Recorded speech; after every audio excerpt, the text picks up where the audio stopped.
This is Claire Willis with the Chicago-Kent College of Law Library. There is one other way to update federal regulations online for free besides using the ECFR as mentioned in the Georgetown video. The other way is through a tool called the List of Sections Affected. As you recall, the CFR is updated officially 4 times a year. I am on FDSys, I'm clicking on Code of Federal Regulations, and you'll see that titles 1 through 16 are revised as of January 1st, 17 to 27 are revised as of April 1st, and so on. So the issue is that between January 1st and today, which happens to be August 3rd, there may have been a change in the regulations that will not have shown up in the official version, but has shown up in the Federal Register, which comes out every business day. The Georgetown video recommends using the ECFR, which then has to be updated with the Federal Register because the ECFR is a couple days behind. So I'm going to show you an alternative method to update it. That is using the list of sections affected.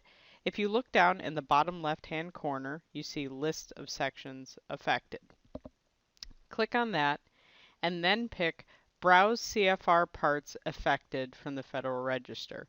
Now I want to pause here to talk about why you might use FDSys. So there are some situations where you might use FDSys. The first is simply if you did not have a subscription at all to the CFR or Federal Register with your Lexis or Westlaw subscription. You might, just because you don't do that much regulatory work.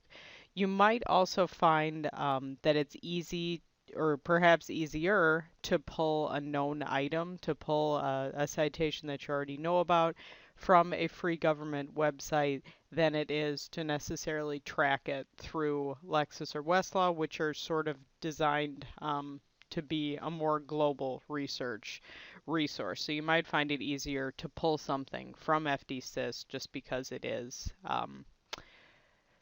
focused and free. So let's pick Browse by Date. I'm going to pick Choose Date Range, and we're interested, and then I hit Go. We're interested in Title 16 of the CFR, Part 304. This was about fake coins. So Title 16 was last updated on January 1st. We saw that on the last page, 2016. Today is August 3rd, 2016. I'm going to hit Go. So what this is bringing up for me is a menu of things that have possibly changed within between January 1st and today. I do see Title 16. I'm clicking on that to expand it, and I do actually see Part 304 also. Clicking on that to expand it, I come to the change that's been made, Rules and Regulations under the Hobby Protection Act. Clicking on the actual PDF gives me the Federal Register notice from Wednesday, April 20th of proposed rules. So there has not been an official final rule that has changed this particular CFR part, but there's a CFR part on the horizon. Now, this is necessarily bringing me directly to the Federal Register, so there's no need to update any further from here. You will see that this does require a few more clicks than the ECFR version, but there's no browse to it. This brings you directly to the relevant page of the Federal Register. And those are all your changes. Again, this is Claire Willis with the Chicago-Kent College of Law Library.